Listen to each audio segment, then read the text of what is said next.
What's up, guys? It's your boy ManPack420 here, coming out with a new one.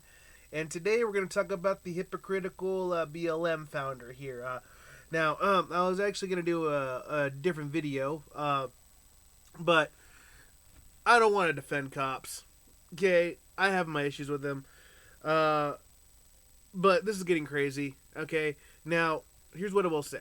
BLM's burning down the cities again as we speak.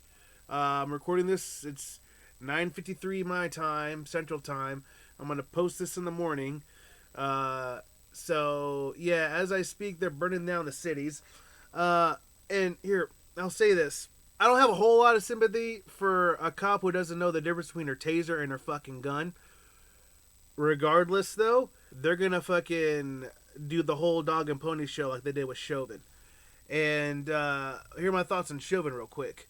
The prosecution, while they had decent days, and the media sucking their cock off, and how they're hitting all their points, and they're winning, and they're outright winning, listen, the defense has had some good zingers here and there, too. The defense is going to come up this next week, so we're going to see how it comes up the rest of the week with the defense. But one thing that a lot of people did find out is that Derek Chauvin didn't actually have his knee on the neck the entire time.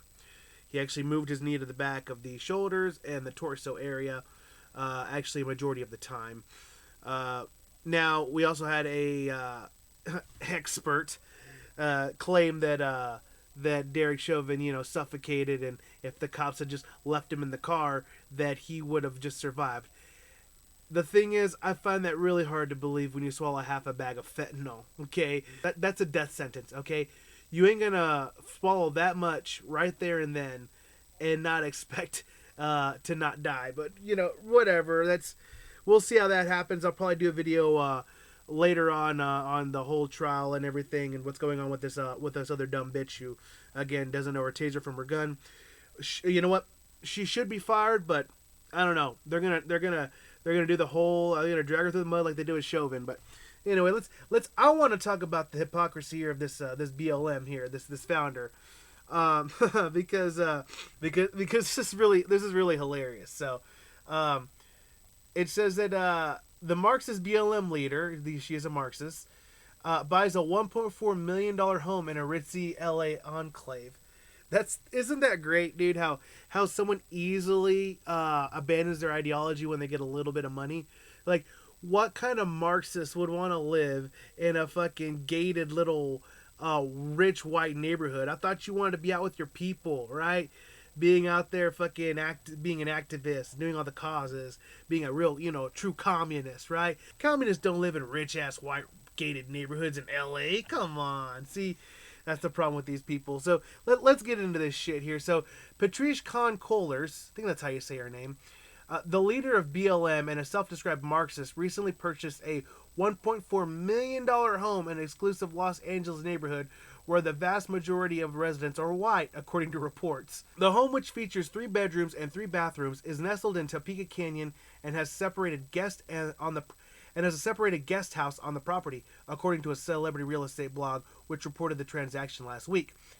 The property, which is a 15-minute drive from Malibu beaches, features a bamboo floor and a vaulted ceiling, according to listings.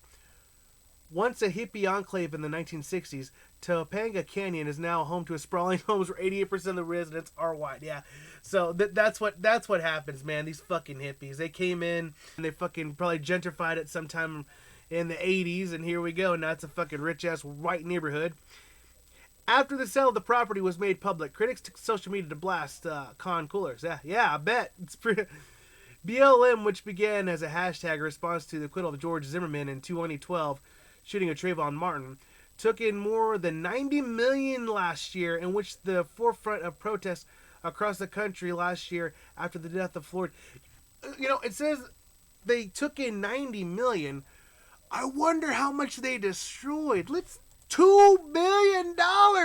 Holy shit.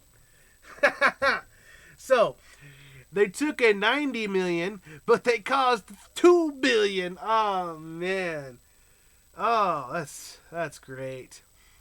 Oh, these fucking people. Con Coolers 37 signed a multi-platinum deal with Warner Brothers in October, although it is not clear how much she is paid by BLM since the finances flow through a complex webs for yeah. You got a lot of shenanigans here. So, all right, this person is a race hustler. Okay, this person is no different than Al Sharpton, no different than Jesse Jackson. All these race hustlers, right? They make millions of dollars off of misery and off of race baiting and off of really just exploiting their own community. Truthfully, if this whole George Floyd thing that hadn't happened, then you know, this person would be buying a $1.4 million home, or the George Zimmerman thing, or whatever. It doesn't really matter. Okay, if tragedy didn't take place, right, this person wouldn't have millions of dollars to buy a fucking home, in a rich ass white neighborhood that is totally not a Marxist thing to do. Okay, these people are supposed to be anti-capitalist, supposed to be like live off the grid kind of people, like, fuck your money and like fuck your systems and fuck your, cookie cutter, white ass rich, colonial manifest destiny talking shit, so these fucking people, right? It was never about Black Lives Matter, right? It was never about trying to make a difference. All right, it was all about your profile and your hustle. Okay, and listen, make your money however you want. Okay, but I'm not gonna fucking race hustle like that. I ain't gonna hustle. I'm not gonna be a political hustler like that. Okay, this is why I don't like politicians. Okay, because I feel a lot of them are just hustlers. Okay, a lot of them are. And this person is just a hustler. Okay, this bitch is just a hustler. That's all she is. She's no different than fucking P. Diddy right here. She's just a fucking hustler, And what she's hustling is true racism. Okay, what she's hustling is division. What is this, 1950? We can't hang around with other people. Well, this bitch, she wants to just hang around with white people. It's very odd, right? She's going to leave all her black people to go hang around with all the rich white people, right? That's what she's going to do, It reminds me of that scene in Friday, or Next Friday, where Uncle Elroy was talking to Craig, and he's all like, man, back in the day, I was like, I love the hood. I'll never leave the hood. I ain't never going to leave the hood, And then as soon as I got my money, I was gone! He's right. He was right. I don't blame her for, moving out and finding a better spot. But, her ideologies are fake. Okay? Fake. She's a Marxist, but she's over here hustling to the tune of $1.4 million homes in L.A., rich-ass L.A. neighborhoods. So, whatever, man. Just beware of the race hustlers, okay? Beware of the Jesse Jacksons, the Al Sharptons, the Patrice Con Coolers, okay? Beware of these people, okay? Because they're not here to help, okay? They're here for their own profile and their own hustle, okay? Be smarter than that. Anyway, that's all I got for you guys today. If you like what you see, like what you hear, go and like, share, subscribe.